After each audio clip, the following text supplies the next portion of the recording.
Hello friends, welcome to study test. तो आज की इस वीडियो में हम लोग सिद्ध करना सीखेंगे कि √3 एक अपरिमेय संख्या है या फिर √5 एक अपरिमेय संख्या है, क्योंकि ये ऐसे सारे क्वेश्चन जो है क्लास 10th की बोर्ड एग्जाम में पूछे जाते हैं और ये 3 नंबर 5 नंबर में भी पूछे जाते हैं। तो आप अच्छे तरीके से इस क्वेश्चन को समझिए जिससे कि आप वहाँ पे गलती न कर पाए और अच्छे तरीके से क्वेश्चन को वहाँ पे सॉल्व कर पाए। तो यहाँ पे बोला जा रहा है हमें सिद्ध कीजिए कि √3 एक अपरिमेय संख्या है। जब भी अगर आपको इस टाइप का क्वेश्चन देखने को मिले और वहाँ पे √3 रहे, √5 रहे, √7 रहे और बोला जाए कि हमें सिद्ध करना है कि अपरिमेय है, तो हमें उसका हमेशा उल्टा मानना है, विरोधाभास मानना है। जैसे कि √3 एक अपरिमेय संख्या बोला जा रहा है तो इसका हमें उल्टा क्या मानेंगे कि √3 एक परिमेय संख्या। फिलहाल हम उसको मानेंगे, ठीक। तो हम ऐसे ही सॉल्व करने के लिए स्टार्ट करेंगे कि यहाँ पे बोला जा रहा है √3 एक अपरिमेय संख्या, तो क्या लिखेंगे यहाँ पे हम माना कि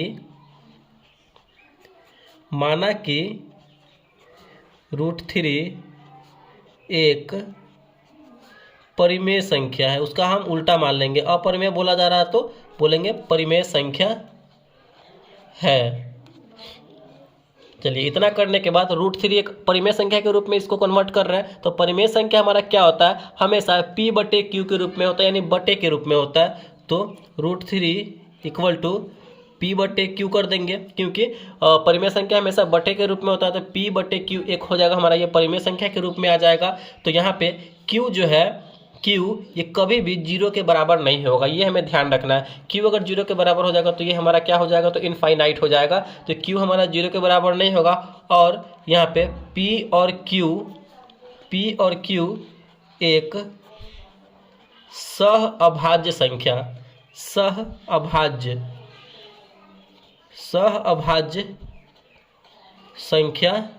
है। सहभाज्य कहने का मतलब है को प्राइम नंबर। इसमें Q में एक जो है सहभाज्य हो जाएगा और एक Q में भी एक सहभाज्य हो जाएगा, इसके अलावा कोई और नहीं होगा।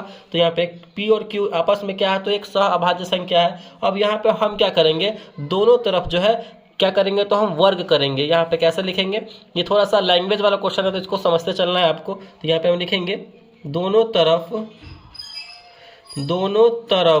वर्ग करने पर, दोनों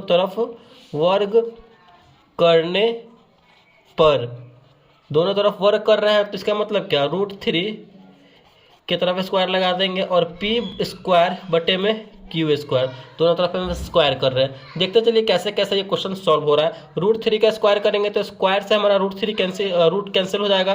तो इधर हमारा बचेगा 3 और इधर हमारा क्या बचेगा, P² / Q²। तो इस Q² को हम इधर 3 के साथ ले आएंगे, बराबर के इधर ले आएंगे।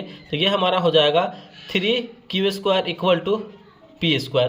अब यहाँ पे आपको क्या देखने को मिल रहा है, P² में 3 का पूरा भाग जाएगा कि नहीं जाएगा। अगर हम P² में 3 से भाग करेंगे तो इसमें पूरा इसका भाग चला जाएगा।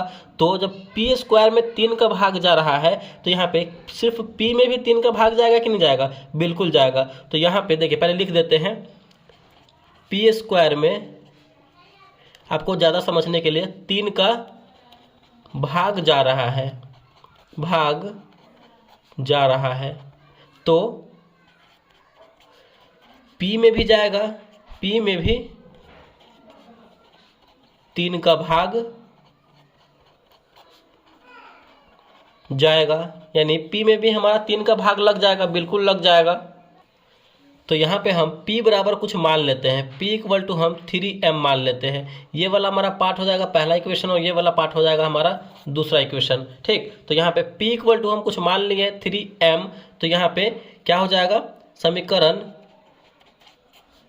1 और 2 से यहाँ पे हम लोग चलते हैं। समीकरण 1 और 2 से, समीकरण 1 हमारा बोल रहा है 3Q² = P² और P का वैल्यू हम यहाँ पे क्या लिए हैं, तो 3m लिए हैं, ठीक। तो यहाँ पे P की जगह पे क्या लिख सकते हैं हम, 3Q² लिख देंगे।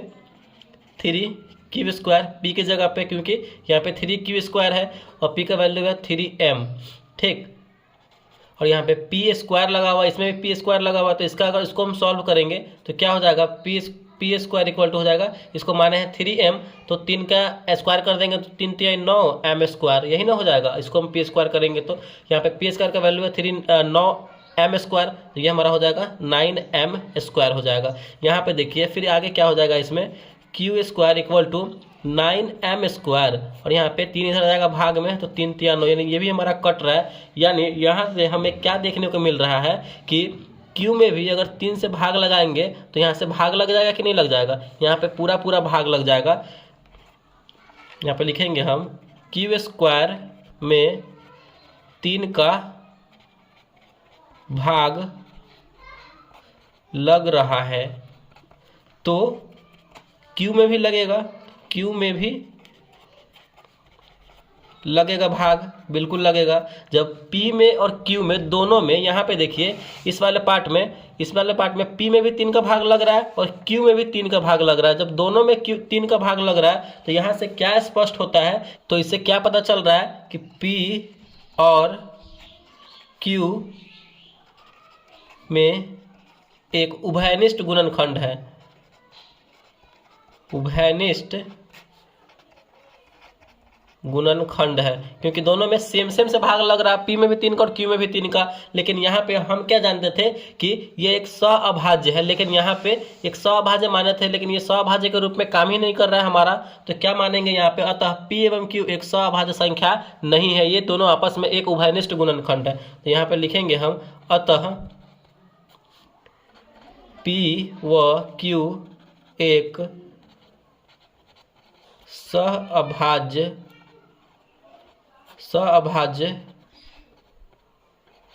संख्याएं नहीं है, इसलिए √3 एक अपरिमेय संख्या है। और यहाँ पे हम क्या मान के चले थे कि P और Q एक सअभाज्य संख्या है, लेकिन ऐसा कुछ हुआ नहीं है, हमें उभयनिष्ठ गुणनखंड देखने को मिला है।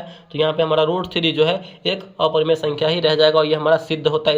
इस तरीके से लिख देंगे तो ये हमारा फाइनली पूर्ण रूप से जो ये क्वेश्चन बन जाता है। और एग्जामिनर जो है आपको इस तरीके से बनाते हैं तो एग्जामिनर आपको अच्छे नंबर यहाँ पे देगा।